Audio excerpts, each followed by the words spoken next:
माँ, ये राधिका है, तुम्हारी बहू। राधिका गांव में हॉस्पिटल में नर्स का काम करती है। बस हम दोनों में दोस्ती हो गई और हमने शादी कर ली। राधिका, माँ के पैर छू। अरे चल हट, नालायक। अरे मैंने क्या क्या सपने देखे थे कि तेरी शादी किसी अमीर घर में करूंगी और दहेज में लाखों रुपए लूंगी, और तू गांव की इस मामूली लड़की को मेरी बहू बनाकर ले आया। लेकिन बेटे की जिद के आगे सुनीता देवी मजबूर हो जाती है। राधिका सुनीता देवी को फूटी आंख भी नहीं भाती थी। तुम चिंता मत करो भगवान, हम दोनों मिलकर अपनी बहू को इतना सताएंगे कि वो हमसे तंग आकर ये घर छोड़कर चली जाएगी। फिर हम अपने बेटे की शादी किसी बड़े सेठ की बेटी से कर देंगे, ठीक है? अगले दिन सुनीता देवी अपने बेटे का कमरा साफ कर रही होती है।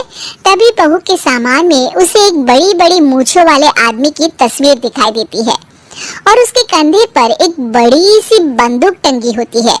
तस्वीर के नीचे लिखा होता है डाकू मंगर सिंह। ये किसकी तस्वीर है बहू? ये मेरे पिताजी की तस्वीर है। बस फिर क्या था। ये सुनते ही सुनीता देवी के हाथ पैर कांपने लगते हैं। वो भागती हुई सीधा अपने पति के कमरे में जाती है। अरे गजब हो गया जी, गजब।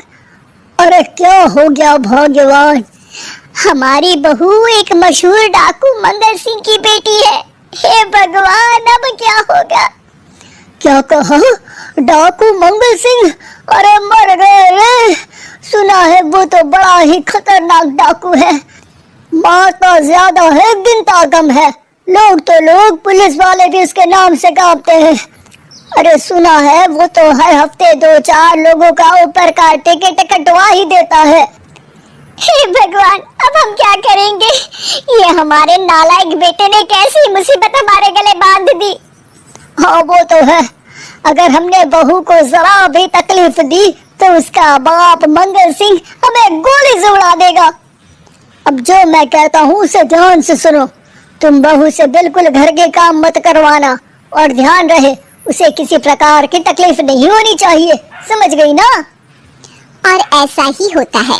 अगले दिन सुनीता देवी रसोई में खाना बना रही होती है कि तभी, ये क्या माँ जी, मेरे रहते आप खाना बना रही है?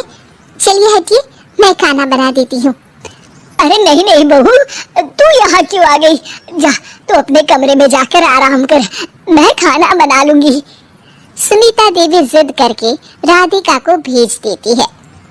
फिर एक दिन, अरे फर्श पर कितनी धूल जमी है, माँ जी देखेंगी तो नाराज हो जाएंगी, मैं अभी यहाँ पोछा लगा देती हूँ।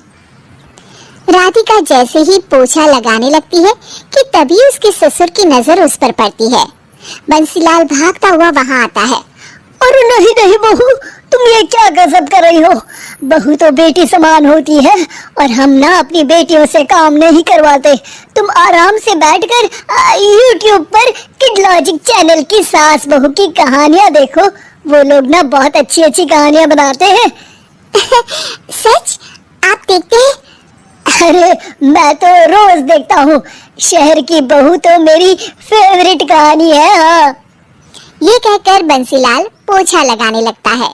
इस तरह राधिका के सास ससुर सारा दिन उसकी खुशामद में लगे रहते हैं और उसे किसी महारानी की तरह रखते थे। कैसा लगा बहू? पिज्जा टेस्टी तो है ना? अच्छा, मीठे में क्या खाओगी बोलो तो? माँ जी, मुझे तो काजू कतली बहुत पसंद है, और उसके बाद एक गिलास लस्सी मिल जाए तो मजा आ जाएगा। ये सुनते ही सुनीता देवी अपने पति को कोहनी मारते हुए कहती है, अरे सुना नहीं बहू क्या मांग रही है? जल्दी से भागकर बाजार जाइए और सब खरीद कर ले आइए। हाँ हाँ भाग्यवान, अभी जाता हूँ। राधिका की तो 5 उंगलियां घी में थी। वो तो अपने ससुराल में मजे कर रही थी। दूसरी तरफ राधिका की सास उसके लिए कभी नई साड़ी खरीद लाती तो कभी उसके लिए नए गहने बनवा देती। फिर एक दिन डाकू मंगल सिंह अपनी बेटी राधिका से मिलने अपने आदमियों के साथ आता है। उन सबको देखते ही राधिका के सास ससुर डर के मारे कांपने लगते हैं। मर गया रे, डाकू मंगल सिंह तो सच में कितना डरावना दिखता है, ऊपर से इतनी बड़ी बंदूक लेकर घूमता है। कैसे हैं समधी जी? क्या हुआ? आप इतना घबरा क्यों रहे हैं?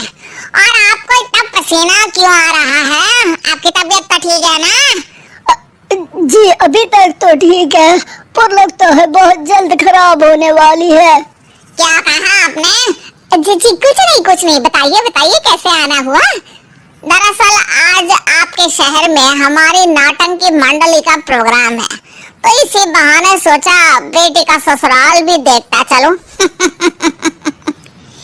ये सुनते ही राधिका के सास ससुर हैरान हो जाते हैं। क्या कहा?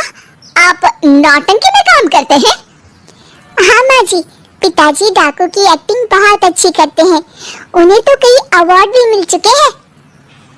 और ये बंदूक, ये तो असली लगती है। तभी राधिका के पिताजी अपनी नकली मूंछ निकालते हुए कहते हैं, इस मूंछ की तरह ये बंदूक भी नकली है, ये तो छर्रे वाली बंदूक है, इससे तो मैंने आज तक चिड़िया भी नहीं मारी।